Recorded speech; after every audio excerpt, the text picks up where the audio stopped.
Salam əziz müsəlmanlar. Bilirsiniz ki, bu gündən Əyyam-ı Fatimiyyə günləri başlayır. Yəni Peyğəmbər Salavatullahın qızı xanım Zəhranın şəhadət günləri. Bu münasibətlə ilk öncə imamlarımıza və Peyğəmbər Salavatullaha, onların da timsalında bütün Əhl-i Beyt dostlarına başsağlığı verirəm. Xanım Fatimə-i Zəhra salamullahi əleyha elə bir şəxsiyyət olub ki, mənim kimi bir şəxsin onun haqqında danışmağı ən azı ona zülm etmiş sayılar. Xanım Zəhra haqqında Allah özü danışıb.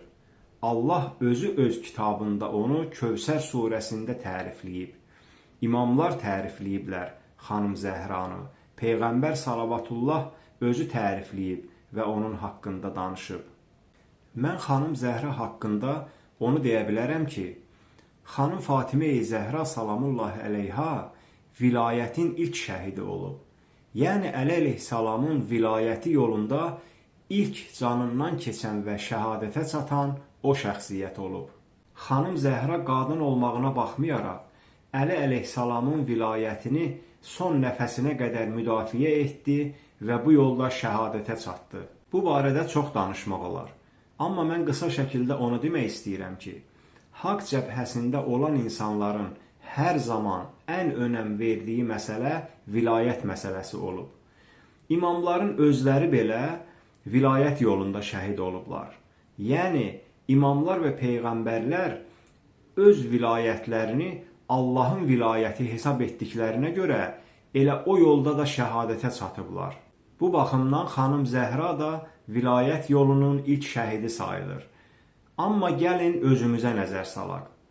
Bizim yolumuz vilayət yoludurmu? Biz vilayət yolunda doğru düzgün addımlaya bilirikmi? Biz vilayəti lazım olan qədər müdafiə eləyə bilirikmi?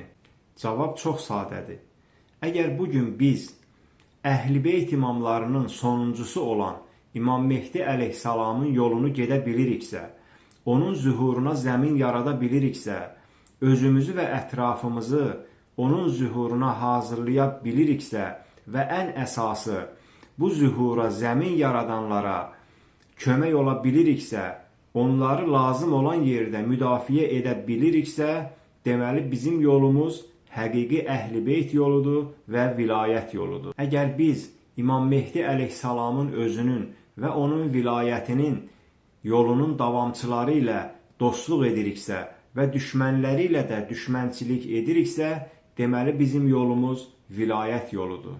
Yox, əgər biz İmam Mehdi əleyhissalamın yolunda deyiliksə, İmam Mehdi əleyhissalamın vilayətində deyiliksə və onun zühuru üçün zəmin hazırlayan təşkilatları, dövlətləri və cərəyanları müdafiə etmiriksə, əksinə onlarla düşmənçilik ediriksə, deməli biz nə Allahın vilayətindəyik, nə Əhl-i Beytin vilayətindəyik, biz elə şeytanın vilayətində sayılırıq. Gəlin özümüzü aldatmayaq. Güzgüdə bir də yaxşı-yaxşı özümüzə baxaq. Biz kimik? Biz kimin vilayətindəyik? Biz Allahın vilayətindəyik, yoxsa şeytanın vilayətində? Biz Allahın cəbhəsindəyik, yoxsa şeytanın cəbhəsində?